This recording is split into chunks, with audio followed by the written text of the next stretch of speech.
ہم سمجھ ہی نہیں پائے کہ میڈیا کا رول کیا ہے. ہماری قوم خاص طور سے اس مسئلے پہ رہی کہ مسجد کی میناروں پہ لائٹیں کتنی لگائی جائیں اور شادی بیاہ میں پیسے کتنے خرچ کیے جائیں. ان کی یہ سمجھ میں آیا ہی نہیں کہ میڈیا ہی ذہنوں کو بدلتی ہے، میڈیا ہی انسان سے وحشی بناتی ہے اور وحشیوں کو انسان بناتی ہے. ان کا اثر جو اس زمین پر، اس سماج پر پڑا ہے، اس کی ہم نے توجہ ہی نہیں کی. ہم نے سوچا ہی نہیں کہ ہم جا کہاں رہیں. اور جس ملک میں میڈیا کمل ہو جائے، ایک طرفہ ہو جائے، ظالموں کے خلاف آواز اٹھانے کی ہمت نہ ہو، قلم لرزنے لگے، اس سماج کا ہونا کیا ہے؟ کم سے کم میں نے تو اپنی زندگی میں یہ تصور بھی نہیں کیا تھا کہ یہاں سچ کہنے والے لوگ خاموش ہو جائیں گے، چپکی لگ جائے گی ان کو دکھائی نہیں پڑے گا، مظلوموں کے آنسو نہیں دکھائی پڑیں گے، ان کے سینے میں درد نہیں اٹھے گا. جب انسان لنچ ہوگا، اس کے گھر میں جا کے یہ کہا جائے گا کہ تم نے کھایا کیا ہے، اخبار چھاپنے کو تیار نہیں ہے. حقیقت یہ ہے کہ جو ابھی بیان کیا گیا، وہ فلم ایکٹر جس کے اوپر اٹیک ہوا ہے، وہ ہیٹ کرائم ہے. کہنے کی ہمت نہیں ہے کسی میں کہ وہ گناہ ہو گیا ہے. اب میں اس عمر میں، اپنی آخری عمر میں، مجھے جب یہ ثابت کرنا پڑتا ہے کہ میں دیش دروہی نہیں ہوں، دیش بھکت ہوں، تو مرنے کی تمنا پیدا ہو. اس ملک میں جس نے ہم نے پوری دنیا کو ٹھکرایا، میرے بزرگوں نے اپنے خاندان کو بانٹ دیا، اس سے پوچھا جاتا ہے کہ تم ہو ہندوستانی، تم ہو دیش بھکت؟ تو یہ ملک قسطوں میں مر رہا ہے، یہ مر جائے گا. یہ کہنا غلط ہے کہ ہمارا ملک بہت کامیاب ہے. ہم تو نہیں کہہ سکتے، ہم تو شرم آتی ہے ہم کو کہتے ہوئے. ہم کو کہتے ہیں کہ ہم جمہوری ملک ہے. ارے کہاں کے جمہوری ملک ہیں صاحب؟ ہم جب پارلیمنٹ میں تھے تو ہم بولتے تھے، اسپیکر سنتا تھا. اب اسپیکر بولتا ہے اور ہم کو چپ رہنا پڑتا ہے. یہ بیٹھے ہوئے ہیں عمران پرتاپ پوری، جس دن بولیں گے باہر نکال دیے جائیں گے. اور میرے لیے دردناک پہلو یہ ہے کہ میں نے اپنی زندگی میں کبھی یہ سوچا بھی نہیں تھا کہ میں ایسے ملک میں مروں گا جہاں انسان کو انسان مار کر جشن مناتا ہو، جہاں انسان سے انسان مار کر حکومت جی بناتا ہو، جہاں ایک قوم سے نفرت کر کے حاکم بنتا ہو. ایسے ملک کا تصور ہم نے تو نہیں کیا تھا.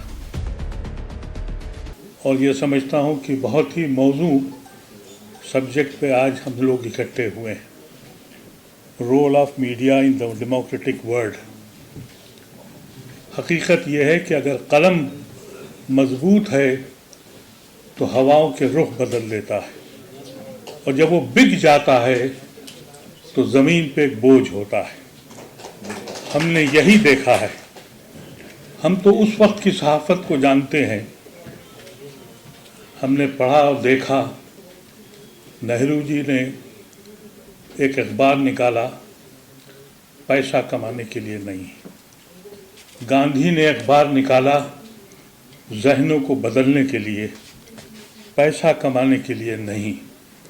مولانا آزاد نے البلاد کھولا پیسہ کمانے کو نہیں. آج کی صحافت اور آج کا میڈیا مہاجن کھولتا ہے دولت کمانے کے لیے. تو ظاہر ہے کہ انسان کیسے سمجھ جائے کہ ہم کس ملک میں ہیں اور کہاں ہیں. یہ پوری دنیا کا دستور ہے. اردو صحافت میں آج خالد انور صاحب موجود ہیں، بہترین صحافی ہیں، ہمارا بڑا پرانا تعلق ہے.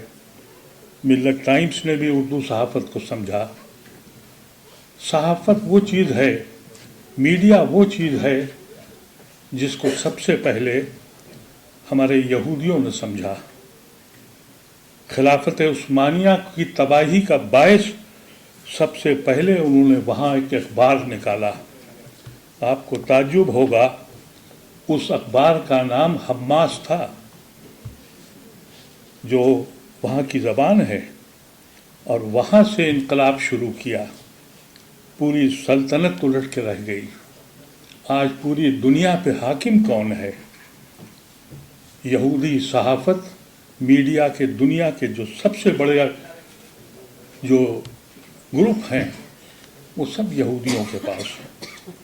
اور جب یہ RSS نے سمجھ لیا کہ میڈیا کی اہمیت کیا ہے، تو ہماری زمین جب سے ہندوستان پہ قبضہ ہوا، ہماری زمین جہنم بن گئی.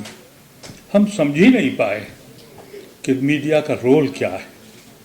ہماری قوم خاص طور سے اس مسئلے پہ رہی کہ مسجد کی میناروں پہ لائٹیں کتنی لگائی جائیں اور شادی بیاہ میں پیسے کتنے خرچ کیے جائیں. ان کی یہ سمجھ میں آئے ہی نہیں کہ میڈیا ہی ذہنوں کو بدلتی ہے، میڈیا ہی انسان سے وحشی بناتی ہے اور وحشیوں کو انسان بناتی ہے۔ یہ اتنا اہم رول ہے اس ملک میں، جب پیسہ کمانے والے، جب یہ الیکٹرانک میڈیا آیا جس کو ہم لوگ مختلف ناموں سے پکارتے ہیں، یہ کس کے پاس ہے؟ ان تاجروں کے پاس ہے جنہوں نے دولت کمانے کا دستور بنا لیا ہے۔ ان کو لگا کہ یہ اخبارات اور یہ چینل ہم اپنی دولت کے سہارے قبضہ کر لیں گے۔ ان کو یہ سمجھ میں نہیں آیا ہندوستان کے ہمارے بھائیوں کو، اور جس طرح کا ماحول تیار ہوا۔ ہمیں یاد ہے اپنے جوانی میں، بچپن میں، اردو کا ایک اخبار ماجد دریابادی صاحب کا نکلتا تھا، سخت جدید۔ ایک بوسیدہ سے کاغذ پہ کالی روشنائی سے تحریر ہوتی تھی، وہ سینوں کو چیر دیتی تھی، ایک راہ دکھاتی تھی۔ قومی آواز ایک اخبار نکلتا تھا، ایک بوسیدہ سے اخبار پر، کاغذ پر، وہ دلوں کو چھوتا تھا، حقائق کو بیان کرتا تھا، ظالم کے خلاف آواز اٹھاتا تھا، مظلوم کے لیے چلاتا تھا۔ آج کئی کلر کے اخبارات نکلتے ہیں، بڑے بڑے اشتہارات کے ساتھ نکلتے ہیں۔ ان کا اثر جو اس زمین پر، اس سماج پر پڑا ہے، اس کی ہم نے توجہ ہی نہیں کی، ہم نے سوچا ہی نہیں کہ ہم جا کہاں رہے ہیں۔ اور جس ملک میں میڈیا کمبنل ہو جائے، ایک طرفہ ہو جائے، ظالموں کے خلاف آواز اٹھانے کی ہمت نہ ہو، قلم لرزنے لگے، اس سماج کا ہونا کیا ہے سلامت ہیں۔ ابھی بہت سے لوگ ہیں، ہماری یہ بہن بیٹھی ہوئی ہیں، آپ سب لوگ جو یہاں موجود ہیں، یقینی دور میں آپ کے سینے میں درد اٹھتا ہے جبھی آپ یہاں آئے ہیں، اور یہ آخری لڑائی ہے۔ اور یہ کہنا کہ ہم بہت اچھے ہیں، میں بالکل مولانا امیر جماعت کی بات سے متفق ہوں۔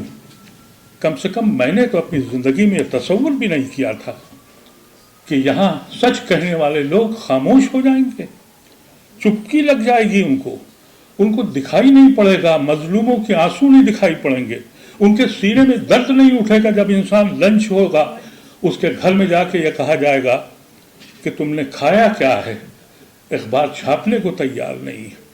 حقیقت یہ ہے کہ جو ابھی بیان کیا گیا، وہ فلم ایکٹر جس کے اوپر اٹیک ہوا ہے، وہ ہیٹ کرائم ہے، کہنے کی ہمت نہیں ہے کسی میں۔